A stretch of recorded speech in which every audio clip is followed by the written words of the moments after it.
Natanda ko ba ng araw, Rai, si manager, pag nagbe-birthday, alam mo ginagawa niya, nung nabubuhay pa si Bert Bibar, at saka si Rassy Salazar. Ang unang pinakakanta niya si Rassy Salazar.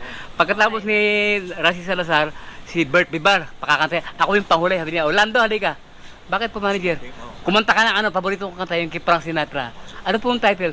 Yung Monique, at saka yung I'm a Fool to Want You. Kinakanta ko yun. Oh. Sample!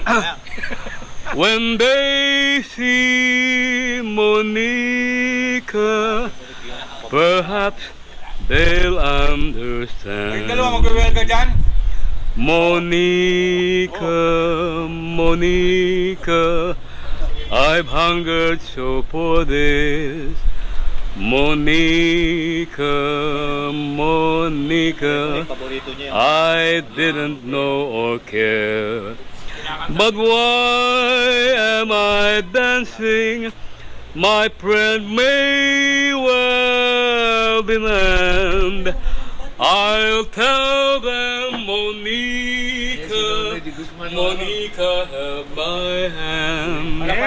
And when they see Monica, I'm sure they'll understand.